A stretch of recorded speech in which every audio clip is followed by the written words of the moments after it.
दोस्तों, लाइफ में कुछ भी हासिल करने के लिए सबसे जरूरी क्या है? हेल्थ। और क्या? कुछ समय पहले तक लोग हेल्थ को वेल्थ मानते थे, लेकिन कंपटीशन और स्ट्रेस की इस दौड़ में कहीं ना कहीं हम सब अपनी हेल्थ को इग्नोर करते जा रहे हैं और इसी का नतीजा है बढ़ते लाइफस्टाइल डिसीजेस और थकती हुई जिंदगी। अगर मैं आपसे कहूं कि लाइफ लॉन्ग हेल्दी रहने का सीक्रेट आपकी अपनी बॉडी में छुपा है, तो क्या आप मानोगे? दोस्तों, हमारा शरीर खुद ही हमारी सारी बीमारियों और शरीर में जमा टॉक्सिन्स को खत्म करने की कैपेसिटी रखता है, वो भी उसे खाकर। फिर चाहे वो ब्लॉकेज हो, इन्फेक्शंस हो, शरीर में जमा टॉक्सिन्स हो या कैंसर सेल्स। पर अगर ऐसा कुछ है तो क्यों हम बीमार पड़ते हैं? क्यों नहीं सब लोग हमेशा हेल्दी और फिट हैं? क्योंकि अपनी बॉडी के सबसे बड़े दुश्मन हम खुद ही हैं। हमारी लाइफस्टाइल चॉइसेस के कारण हम खुद इस प्रोसेस को कम करके शरीर में बीमारियों को इन्वाइट करते हैं। कैसे? ये जानेंगे आज के इस वीडियो में, जहां हम बात करने वाले हैं 2 नोबेल प्राइज की लिस्ट में आए लाइफ चेंजिंग टॉपिक ऑटोफेगी के बारे में। तो वीडियो को लास्ट तक जरूर देखें ताकि आप अपनी हेल्थ को एक नया आयाम दे सकें और हेल्थ से वेल्थ और सक्सेस का सफर तय कर सकें। तो चलिए शुरू करते हैं। सबसे पहले समझते हैं ऑटोफेगी क्या है और कैसे होता है। ऑटोफेगी शब्द सबसे पहले Belgian biochemist Christian D Doue ने सन 1963 में कॉइन किया था। ऑटोफेगी की साइड और उससे जुड़े सेल ऑर्गेनेल का पता लगाने के लिए 1974 में क्रिश्चियन डी डुए को फिजियोलॉजी और मेडिसिन का नोबेल प्राइज भी मिला था। उनकी डेफिनेशन के मुताबिक ऑटो यानी सेल्फ और फेगी यानी खाना, यानी सेल्स का अपने अंदर ही मौजूद चीजों को खाना ऑटोफेगी कहलाता है। पर यह प्रोसेस कैसे होती है? कैसे और क्यों सेल्स अपने ही अंदर मौजूद चीजों को खाने लगते हैं? दोस्तों, हमारी बॉडी अपने आप में किसी मिरेकल से कम नहीं है। आज की डेट में भी साइंस ह्यूमन बॉडी को केवल 20 से 30% ही समझ पाया है। हमारे शरीर में 60 ट्रिलियन सेल्स हैं और रोज ना जाने कितने सेल्स बनते हैं और कितने मरते हैं। ये प्रोसेस चलती रहती है ताकि हमारी बॉडी का होम्योस्टेसिस यानी बैलेंस स्टेट मेंटेन रहे। ठीक इसी तरह एक सेल के अंदर भी कई नई चीजें बनती हैं और पुरानी चीजें टूटती हैं ताकि सेल जिंदा रह सके और प्रॉपर्ली काम कर सके। जिस तरह हमारी बॉडी सेल्स से बनी है, उसी तरह एक सेल भी कई सेल्स ऑर्गेनेल्स से मिलकर बना है। सभी ऑर्गेनेल्स अपना अपना फंक्शन करते हैं। कोई प्रोटीन बनाता है, कोई डीएनए, तो कोई एनर्जी। चाहे हम सो रहे हो या जाग रहे हो, इन सेल्स में कोई ना कोई प्रोसेस हमेशा चलती रहती है और इस दौरान कई वेस्ट मटेरियल सेल्स के अंदर इकट्ठा हो जाते हैं, जैसे कोई मिसफोल्डेड प्रोटीन, गलत बन गया न्यूक्लिक एसिड का टुकड़ा, या फिर कभी बॉडी में इन्फेक्शन हुआ, बॉडी इन्फेक्शन से लड़ी, वायरस या बैक्टीरिया तो मर गया पर उसके डेड रिमेन्स वहीं पड़े रहे। ये सारा कचरा धीरे धीरे सेल्स में जमा होता जाता है और सेल्स की फंक्शनिंग को स्लो करता है, जिससे डायबिटीज, अल्जाइमर्स, पार्किंसंस, ओबेसिटी, यहाँ तक कि कैंसर जैसे बड़ी बीमारियां भी हो सकती है। इसलिए सेल्स की प्रॉपर फंक्शनिंग के लिए ये बहुत जरूरी है कि ये कचरा समय समय पर साफ होता रहे और बस यहीं पर ऑटोफेगी का प्रोसेस काम आता है। ऑटोफेगी के दौरान सेल्स अपने अंदर जमा इस वेस्ट मटेरियल को रिसाइकल करके एनर्जी प्रोड्यूस करते हैं, जो सेल के सर्वाइवल के लिए बहुत जरूरी है। ऑटोफेगी बॉडी में मौजूद एक सेल का हाउसकीपिंग यानी कि बाय डिफॉल्ट फंक्शन है। आपको अलग से इसे स्टार्ट करने के लिए कुछ नहीं करना पड़ता, वो बॉडी में अपने आप होता रहता है। लेकिन प्रॉब्लम तब आती है जब ये प्रोसेस स्लो हो जाए या फिर काम ही ना करे। याद है आपको पुराना जमाना, जहां लोगों को डायबिटीज जैसी प्रॉब्लम्स नहीं होती थी, लोग 100 साल तक जीते थे, वो भी फिट और हेल्दी। क्यों?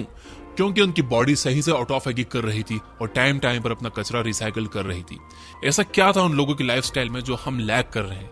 वो है फास्टिंग, खाने का सही रूटीन यानी डिसिप्लिन्ड ईटिंग।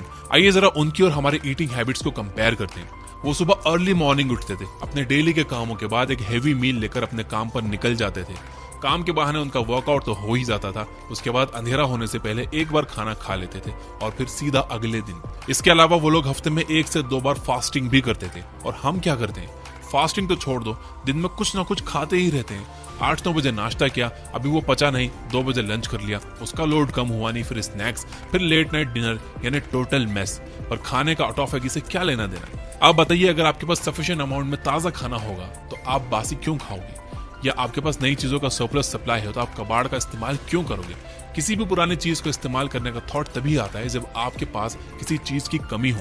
ठीक ऐसा ही हमारे सेल्स के साथ भी होता है। जब तक आप उन्हें एनर्जी और न्यूट्रिशन की सरप्लस सप्लाई आप एक्सटर्नली देते रहते हो, तब तक वो ऑटोफेगी मोड में नहीं जाती। चूंकि ऑटोफेगी एक सेल का बेसिक सर्वाइवल मैकेनिज्म है, तो ये तभी ट्रिगर होता है जब बॉडी में किसी तरह का स्ट्रेस हो, जैसे बॉडी कैलोरी डेफिशिएंट हो या किसी तरह का इन्फेक्शन हो। जब हम हर समय खाते ही रहते हैं तो सेल को कभी एनर्जी डेफिशिएंट स्टेट में रहने का मौका ही नहीं मिलता, जिसके कारण ऑटोफेगी सप्रेस हो जाती है और इसका नतीजा हमें बहुत सी बीमारियों के तौर पर देखने को मिलता है। 2016 में योशिनोरी ओसुमी नाम के जापानीज साइंटिस्ट को ऑटोफैगी की रिसर्च के लिए नोबेल प्राइज मिला। ये रिसर्च इतनी खास इसलिए थी क्योंकि इससे दुनिया को पता चला कि ऑटोफैगी में कौन कौन से जीन्स और केमिकल्स इन्वॉल्व होते हैं, ऑटोफैगी कैसे ट्रिगर होती है। योशिनोरी ही वो पर्सन है जिन्होंने सबसे पहली बार ये देखा कि ऑटोफैगी को ट्रिगर करने के लिए सेल का स्ट्रेस्ड एनवायरनमेंट और एनर्जी डेफिशिएंट एनवायरनमेंट में रहना बहुत जरूरी है। अब आइए देखते हैं मैकेनिज्म ऑफ ऑटोफैगी। ऑटोफैगी के लिए सेल का सबसे जरूरी ऑर्गेनेल है लाइसोसोम।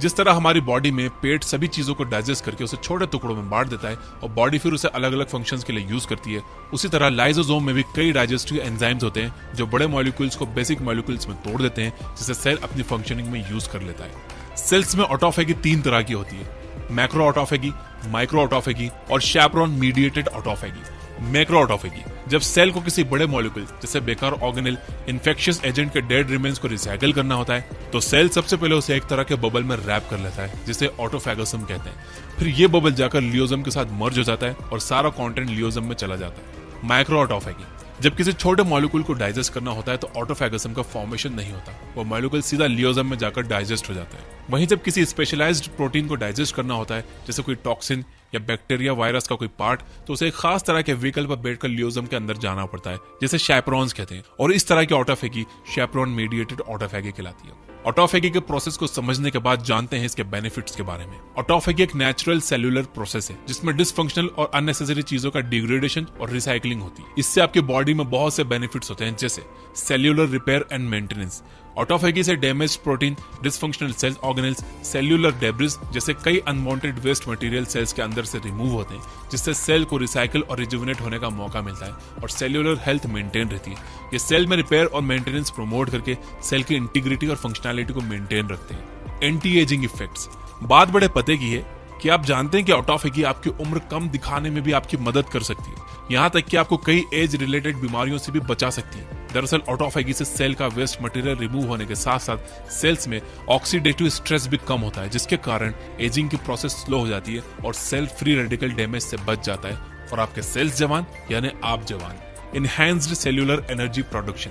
क्या आप जानते हैं कि हम लगभग 30 से 40 दिन तक बिना खाए जिंदा रह सकते हैं, पर इतने दिन तक सेल्स कैसे सर्वाइव करते हैं? ऑटोफैगी की बदौलत। ऐसी स्कैसिटी के समय पर ऑटोफैगी सेल्स के वेस्ट मटेरियल से एनर्जी प्रोड्यूस करने की कैपेसिटी देता है ताकि हम एक्सट्रीम से एक्सट्रीम कंडीशन में भी सर्वाइव कर सकें। Improved immune response.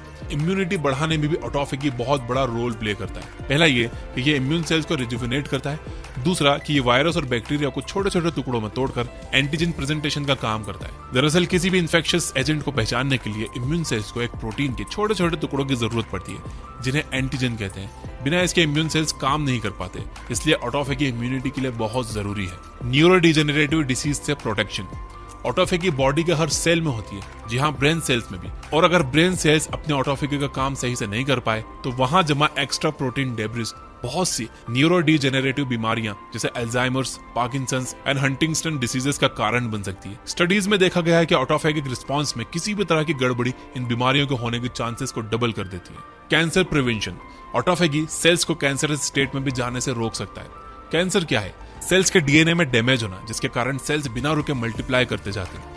Autophagy sales में जमा डैमेज डीएनए को खाकर सेल्स से स्ट्रेस कम करता है और किसी भी तरह के म्यूटेशन को जमा होने से रोकता है, जिससे कैंसर के डेवलप होने के चांसेस कम हो जाते हैं। अब आता है वीडियो का सबसे जरूरी पार्ट कि अपनी बॉडी में ऑटोफैगी को मेंटेन रखने के लिए क्या करना चाहिए और क्या नहीं। एक बात जो इस वीडियो में हमने बार बार सुनी वो ये थी कि बॉडी में ऑटोफैगी तभी होती है जब बॉडी न्यूट्रिएंट डिफिशिएंट स्टेट में होती है। तो इसके लिए आप 3 चीजें कर सकते हो। पहला है फास्टिंग। फास्टिंग आज से ही नहीं बल्कि सदियों से हर धर्म और हर मजहब का हिस्सा रही है। फास्टिंग कई तरह से हो सकती है, जैसे लिक्विड से, वाटर से या इंटरमिटेंट फास्टिंग। बेसिकली फास्टिंग यानी आप एक सर्टेन टाइम तक खाना छोड़ देते हो जिससे सेल्स पर स्ट्रेस पड़ता है और ऑटोफैगी स्टार्ट होती है। Liquid fasting. लिक्विड फास्टिंग की बात करें तो इसमें आप कम से कम 24 घंटे तक केवल पानी या पॉसिबल ना हो तो लिक्विड जूसेस ही ले सकते हो, और ये फास्टिंग आपको हर हफ्ते 1 दिन करनी होती है। शायद इसलिए पहले हफ्तों में 2 दिन फास्ट बनाए गए थे ताकि लोग एटलीस्ट 1 दिन खाना न खाएं और उनके अंदर ऑटोफैगी चलती रहे, वो हेल्दी और फिट बने रहे। लेकिन आजकल की जनरेशन फास्टिंग का साइंस जाने बिना ही इसे ढोंग कहकर नकार देती है, जबकि ये हमारी बॉडी के लिए बहुत बेनिफिशियल है।